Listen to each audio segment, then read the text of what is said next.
Most people believe spiritual awakening is the moment everything finally makes sense. Like you reach a finish line, like the search ends, and life finally becomes clear. But Carl Jung discovered something most people never talk about. Awakening is not the arrival. It's the door opening. What comes after is far quieter. The ancients had a name for this stage. They called it Sophia. Sophia is not enlightenment. It's not healing. And it's not spiritual superiority. Sophia is psychological maturity. It's the moment you stop trying to become someone else and start living as who you already are, where your inner and outer lives stop fighting each other, where nothing needs to be proven, where effort gives way to alignment. Jung would say this state doesn't arrive through achievement. It forms slowly, after you've faced yourself deeply, often without realizing that's what you were doing. The signs of the Sophia stage don't look impressive. They don't announce themselves. But once you recognize them, you can't unsee them. In this video, you'll explore 7 quiet signs that suggest you've already entered the Sophia stage. These are not milestones to reach. They are not achievements to unlock. They are patterns of experience, signals that the seeking has ended, and if the search has quietly stopped for you, not in excitement, but in clarity, you may already be where you thought you were still trying to go. If the Sophia stage is real, it doesn't show up as insight. It shows up as behavior, not in what you believe, but in what no longer controls you. And the clearest proof isn't what you understand. It's what no longer owns you. That's where the signs begin. Sign 1. The wound no longer bleeds. The first sign isn't that your wounds are gone. They are still there, exactly where they've always been. You remember what happened. You remember how it shaped you. You remember the version of yourself who didn't yet know how to carry it. But when you look back now, your body doesn't tighten. There's no sudden contraction, no emotional reflex pulling you back into the moment. The memory exists, but it no longer demands your participation. The pain didn't disappear. It changed its role.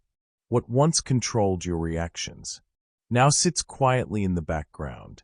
It no longer defines how you see yourself, and it no longer dictates how you interpret the world. Carl Jung described this not as healing, and not as erasing the past, but as integration. The wound becomes part of your structure, not a threat to it. Like a tree struck by lightning, the mark remains, but growth continues around it. At this stage, you stop arguing with your history. You stop proving you've moved on. You stop revisiting pain to confirm you've outgrown it. The wound is still visible, but it no longer leads. And that's when you know something essential has shifted. When the wound stops bleeding, something else begins to fall away. Not pain, but identity. Sign 2. The spiritual ego falls away. The second sign is subtle. Nothing dramatic happens. There's no breakthrough moment, no internal announcement, just a quiet loss of interest. You stop caring about being seen as awakened, about being healed, about being conscious, evolved, or further along. Not because spirituality failed you, but because the labels stopped describing your experience. They feel hollow now. You notice this most clearly around other people. You no longer compare paths. You don't scan conversations to see who's more aware or more asleep. There's no internal ranking system running in the background. And without trying to be humble, you also stop needing to be recognized. If someone sees you as wise, it doesn't move you. If they misunderstand you, it doesn't disturb you either. Your sense of self is no longer anchored to how you're perceived. Jung understood this moment well. He knew that what we often call compassion is sometimes just control in disguise, and what we call teaching is sometimes reassurance for the ego. At the Sophia stage, that need dissolves. You let people walk their paths. Without commentary, you remain present, without instruction, and in that restraint, The spiritual ego fades, not through effort, but because it's no longer needed. What remains isn't identity, it's simplicity. Sign 3. The body becomes the compass. At this stage, wisdom no longer lives primarily in your thoughts. It settles somewhere deeper. Earlier in life, you may have relied heavily on analysis. You tried to understand your way forward. You thought clarity would come from insight, from naming patterns, from finding the right explanation. And for a time, that worked. But gradually, something shifts. You stop needing constant confirmation from outside yourself. You don't ask endlessly for signs, reassurance, or validation. Instead, your body begins to speak more clearly, and you finally know how to listen. When something is wrong, you don't need to reason your way into that conclusion. There is a subtle tightening, a quiet resistance, a heaviness that wasn't there before. The signal appears before words do. And when something is right, the response is just as immediate. Your breath deepens without effort. Your shoulders drop. Your nervous system settles into itself. There is no rush of excitement, no dramatic certainty, just a calm internal yes. This is an important distinction. At the Sophia stage, you no longer confuse intensity with truth. Earlier, heightened emotion may have felt meaningful. Strong reactions felt like confirmation that something mattered.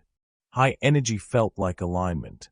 Now you recognize that intensity is not wisdom, and calm is not indifference.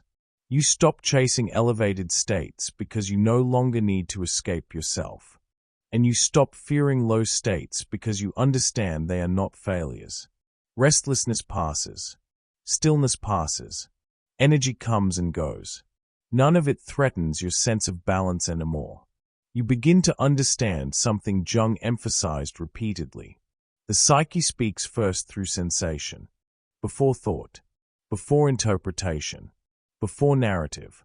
Earlier, you may have tried to rise above the body, to outthink it, to transcend it in the name of growth. Now you see that real integration moves in the opposite direction, downward, into sensation, into presence. The body is no longer something you manage or override. It becomes an ally, a quiet guide that responds honestly to what aligns and what does not. You notice when something pulls you open, and when something closes you down. And instead of arguing with those signals, you trust them. This doesn't make life simpler in the way the ego wants, but it makes it clearer. You stop forcing yourself into situations that require constant self-correction. You stop explaining away discomfort just to stay connected. You stop pushing forward out of fear that pausing means regression. When something doesn't respond anymore, you don't double down. You pause. You adjust. Sometimes, you let go. Not dramatically. Not as a declaration, but as a quiet acknowledgement that something has run its course. This is the return to embodiment, not as a practice, not as a technique, but as a way of being. You are no longer trying to escape the body. You are no longer using the mind to override it. You have come home to it, and from this place, decisions feel less like strategies and more like responses. You act without rehearsing. You move without forcing. Your compass is no longer external. It no longer swings wildly based on approval, fear, or anticipation. It lives within you now, steady, responsive, unimpressed by urgency. And when you begin to trust this internal orientation, something else quietly changes. Life no longer feels like something you need to figure out. It becomes something you participate in. And that's how you know the seeking has ended. You're no longer looking for direction. You already oriented. Sign 4. Solitude becomes fullness.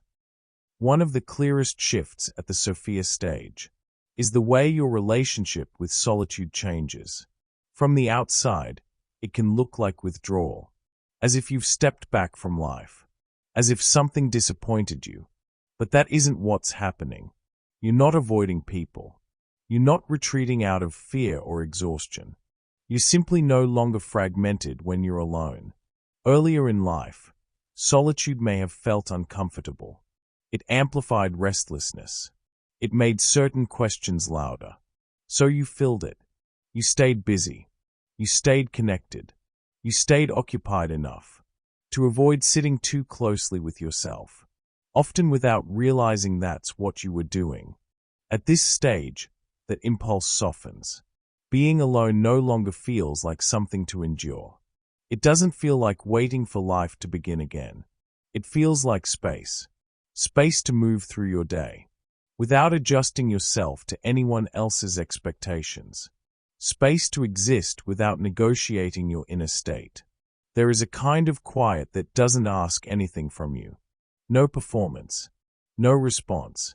No calibration. Earlier, connection may have been a way to stabilize your sense of self, to feel real, to feel anchored. Now that anchoring comes from within, you no longer seek closeness to escape inner emptiness, and you no longer confuse emotional intensity with depth. When you choose connection now, it comes from a place that is already settled. This changes the quality of your relationships. You can enjoy intimacy without losing your center. You can step back without anxiety. You can be present without absorbing. Carl Jung described this shift as existential self-sufficiency, not isolation, not emotional distance, but the end of searching for yourself through another person. You no longer need to be reflected back to feel real. You don't rely on presence to confirm your worth. Your sense of wholeness stands on its own. Solitude stops feeling empty. It becomes supportive, a stable ground beneath you. And from that ground, every relationship is entered freely, not to complete you, not to rescue you from yourself, but to meet you. This is one of the reasons the Sophia Stage can be misunderstood. From the outside, it can look quieter, smaller, less engaged. But internally, there is more room than ever before. Nothing is being avoided. Nothing is being suppressed. You are simply no longer divided between who you are and who you think you should be. Solitude doesn't separate you from life. It returns you to it. And then you notice something even more practical. Your life starts moving differently, without force. Sign 5. The will transforms. At this stage, something subtle but decisive changes. In the way you move through life, your will doesn't disappear. You still make choices. You still act, create, respond. But the force behind your actions is no longer the same. Earlier in life, much of what you did was driven by lack. You were trying to become enough, trying to secure meaning, trying to make life confirm your value. Even when things worked out, there was tension underneath, because the action wasn't coming from alignment. It was coming from hunger. At the Sophia Stage, that hunger quiets, not because you stopped caring, but because you stopped trying to extract identity from outcomes. You no longer push forward just to prove you're capable. You no longer force movement to avoid the discomfort of stillness. Action begins to feel different now. Lighter, more precise, less urgent. You do what feels right to do, without attaching your worth to where it leads. You give your energy where it naturally wants to flow. And when something stops responding, you notice. Earlier, you might have doubled down, worked harder, explained away resistance as something to overcome. Now you pause. You sense when effort is appropriate and when restraint is wiser. And this discernment doesn't come from strategy. It comes from presence. You begin to recognize that not every obstacle is meant to be pushed through. Some are signals. Some are endings. This doesn't make you passive. You still show up. You still engage. You still care. But you are no longer swimming against the current just to prove you can survive. Success loses the weight it once carried. Failure no longer threatens your identity. Neither one defines you, because nothing needs to be proven anymore. Not to life, not to anyone, not to yourself. There is a growing trust that life doesn't need to be conquered. It needs to be met. Someone once described this shift quietly. They said they realized their will had changed. When things stopped needing to work out a certain way, they still pursued what mattered. They still acted with intention. But when something fell apart, it no longer felt like collapse. It felt like information. That's the sign. You begin to sense when to move forward and when to step back, when to engage and when to let something complete itself. You will no longer imposes itself on life. It listens first, and in that listening, action becomes cleaner, less burdened by fear, less distorted by expectation, less entangled with the need to control. What happens next? You are not drifting. You are participating, without force. This is what it feels like when will stops fighting life and starts moving with it. Sign 6. Time loses its authority. This is where many people misread themselves and call maturity stagnation. At the Sophia Stage, something quiet changes in the way you relate to time. Not all at once, not dramatically, just enough for you to notice that certain thoughts no longer carry the same weight. The future stops acting like a place you must reach in order to feel complete. Earlier in life, peace may have felt postponed, something that would arrive later, after you healed enough, after things settled, after life finally lined up. Now that logic loosens, life is no longer on hold. You stop telling yourself that you'll begin living once something resolves. The past changes too. It no longer pulls you backward. In the same way, you can remember, without being dragged into the memory. What happened still matters, but it no longer argues with the present. It has its place, and that place no longer demands your energy. The future softens as well. You don't require certainty before taking the next step. You don't need guarantees in order to move. The pressure to know how everything will turn out slowly fades. This doesn't make you careless. It makes you grounded. Think of a long journey where, for years, you were fixated on the destination, convinced that peace existed only when you arrived. Then one day, you notice the movement itself, the rhythm of the road, the passing landscape, the quiet continuity of being in motion, and the journey no longer feels like delay. You begin to understand something that can't be rushed into awareness.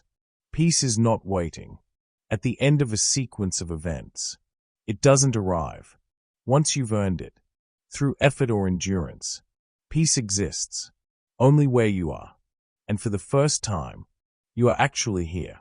Presence stops feeling like a practice you return to. When things feel unstable, it becomes your default state. You respond instead of react. You move without racing ahead of yourself. Time still passes. Schedules still exist. Responsibilities remain.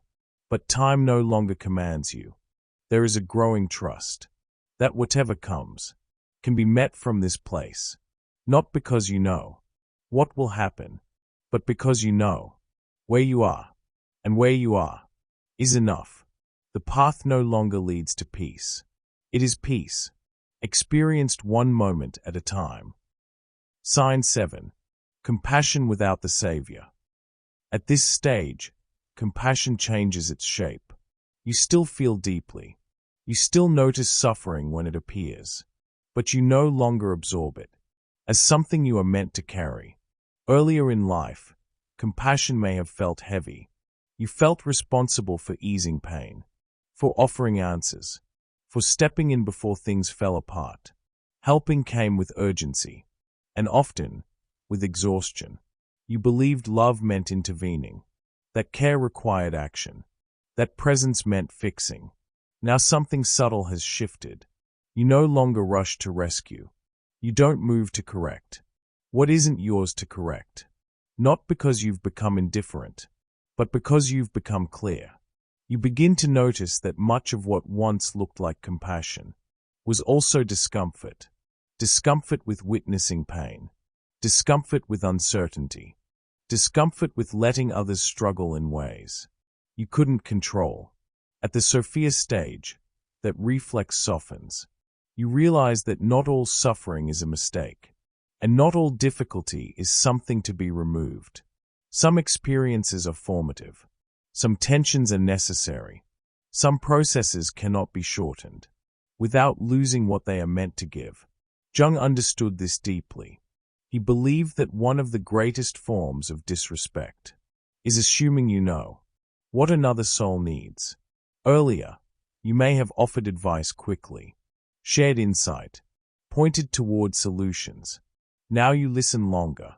You stay present, without preparing a response. You allow silence, without rushing to fill it. And in that restraint, something unexpected happens. People begin to feel safer around you, not because you guide them, but because you are not trying to steer them. They speak more honestly, not because you ask the right questions, but because you are not shaping the outcome. Your presence does what your words once tried to accomplish. You no longer teach. There is nothing to transmit. What you carry now is coherence, and coherence speaks on its own. You understand that every person has a process that cannot be outsourced. Growth unfolds at its own pace, often through moments that look uncomfortable from the outside. Interrupting that process, even with good intentions, can take something essential away. So you let people move through their experiences without interference. You offer space instead of solutions. You remain steady instead of persuasive. This doesn't mean you withdraw care. It means your care is no longer entangled with the need to be needed.